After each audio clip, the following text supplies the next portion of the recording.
So welcome back to this new video and अभी हम यहाँ पे CNBC आवाज़ का या फिर CNBC आवाज़ तो नहीं है, सिर्फ CNBC का हम यहाँ पे एक आर्टिकल पढ़ रहे हैं जिसमें आप यहाँ पे देख सकते हो ग्रीन एनर्जी कंपनी ला रही है यहाँ पे 3000 करोड़ का IPO। तो सेबी के पास यहाँ पे आपको ड्राफ्ट फाइल करते हुए मतलब फाइल होते हुए देखने को मिल रहा है। जस्ट एक सेकेंड।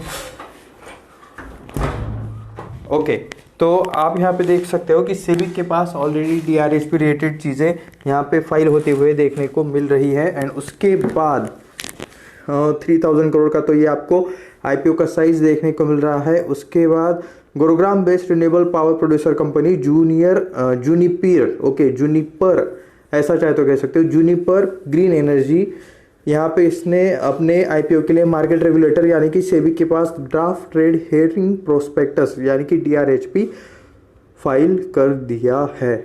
उसके बाद नीचे चलते हैं और कुछ जो यहाँ पे चीज़ें वो पढ़ते हैं। तो जूनिपर ग्रीन एनर्जी ने IPO के लिए सेबी के पास DRHP फाइल कर दिया है। 3000 करोड़ तक का ये यहाँ पे फंड रेजिंग करेंगे IPO के ज़रिए। उसके बाद IPO से जुटाई गई राशि मुख्य रूप से इस्तेमाल होगी कर्ज चुकाने के लिए। तो कंपनी के ऊपर शायद कुछ कर्जा है, उसे चुकाने के लिए यहाँ पे ये IPO का जो कुछ भी मनी रेजिंग किया जाएगा वो यूज़ किया जाएगा। यह IPO पूरी तरह से कंपनी द्वारा फ्रेश इशू के रूप में जारी किया गया है। तो फ्रेश इशू ये आपको पूरा का पूरा देखने को मिल रहा है। यहाँ पे ऑफर फॉर सेल नहीं रहेगा, यानी कि ऑफर फॉर सेल में प्रमोटर्स ऑलरेडी जो प्रमोटर्स है वो अपना थोड़ा सा माल बेच के एग्जिट कर लेते हैं कंपनी से, या फिर पूरा भी बेच सकते हैं।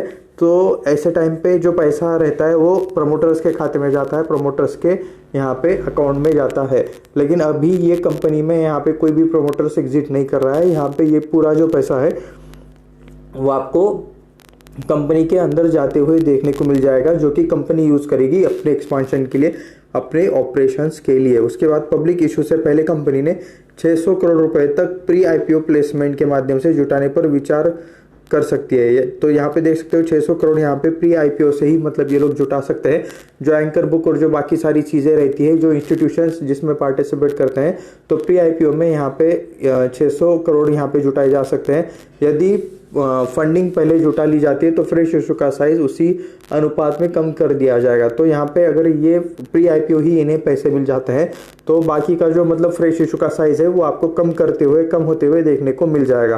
कंपनी के DRHP में यहाँ पे इन्होंने कहा है कि 2250 करोड़ का यहाँ पे कर्ज चुकाना है कंपनी को। जो यहाँ पे पैसा आएगा उसमें से 2250 करोड़ यहाँ पे कर्ज चुकाया जाएगा, जो कंपनी के ऊपर लोन है वो चुकाया जाएगा। बाय द वे मतलब ये एक चीज़ सोचने वाली बात है कि कंपनी ने इतना कर्जा किया कैसे, एंड किया है तो कंपनी ने ये जो कर्जे वाला पैसा लिया है उसका क्या किया है, क्या सारी चीज़ें की है। तो ये भी हमेशा मतलब अगर आप यहाँ पे अप्लाई करने जा रहे हो तो आपको ये चीज़ ज़रूर चेक करनी चाहिए। मैं यहाँ पे डिस्क्लेमर दे दूँ कि कुछ भी बाय सेल का रिकमेंडेशन नहीं है, या फिर कुछ भी अप्लाई करो या फिर मत करो, ऐसा मैं यहाँ पे कुछ भी नहीं कह रहा हूँ। ये वीडियो सिर्फ रिसर्च एंड एजुकेशनल पर्पज़ के लिए है, ये मैं आपको यहाँ पे क्लियरली डिस्क्लेमर दे देता हूँ। जबकि शेष राशि यानी कि जो बचा हुआ पैसा है वो कॉर्पोरेट ज़रूरतों के लिए यहाँ पे यूज़ किया जाएगा, यानी कि अदर पर्पजेस के लिए, कंपनी के ऑपरेशंस के लिए यूज़ किया जाएगा। मई 2025 तक कंपनी पर कुल 5894 करोड़ का यहाँ पे फंड बेस्ड कर्जा था। तो यहाँ पे देख सकते हो कंपनी के ऊपर कर्जा था। मई 2025 तक 5894 करोड़ का कर्जा था। ठीक है, तो ये भी मतलब कर्जा आपको काफ़ी देखने को मिल रहा है। तो यहाँ पे लिस्टेड कंपनीज के साथ यहाँ पे इसका मुकाबला रहेगा ACME solar holdings, NTPC green energy, okay, one of the famous company, Adani green energy जैसी कुछ लिस्टेड कंपनियां हैं जो कि सेम सेक्टर में काम करती है, एंड इनके साथ हम इसके वैल्यूएशन का कंपैरिजन कर सकते हैं। फाइनेंशियल ईयर 23-24 में कंपनी ने 40 करोड़ रुपयों का शुद्ध लाभ दर्ज किया है, यानी कि नेट प्रॉफिट। ठीक है, जबकि पिछले वित्त वर्ष में उसे 12 करोड़ रुपयों का घाटा हुआ था। तो 23-24 में यहाँ पे 40 करोड़ का प्रॉफिट किया था, एंड 24-25 में शायद इन्होंने, या फिर FY25 में इन्होंने -12 करोड़ का लॉस किया है।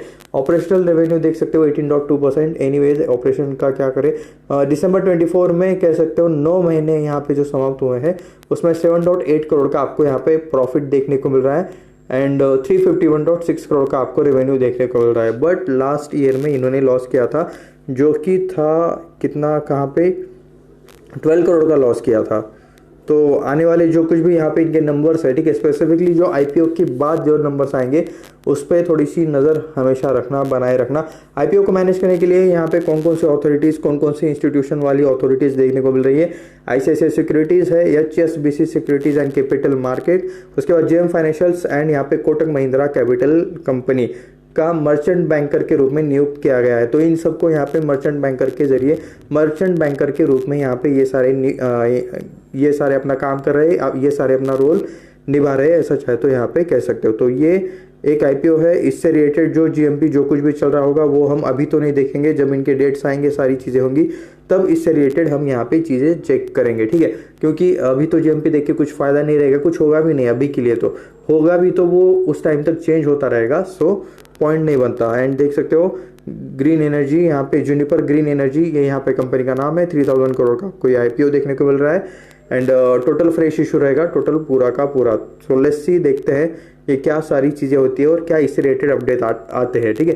तो इससे आगे की भी अपडेट जानने के लिए चैनल को अभी के अभी सब्सक्राइब करके रख देना, क्योंकि अगर इससे रिलेटेड कुछ भी अपडेट आ जाता है, कुछ भी इंपॉर्टेंट स्टॉक मार्केट रिलेटेड चीज़ें आ जाती है, तो आपको फास्टेस्ट वे में यहाँ पे आपको वीडियो देखने को मिल जाता है, जितने जल्दी हो सके उतने जल्दी। तो एनीवेज मिलते हैं नेक्स्ट वीडियो में, धन्यवाद।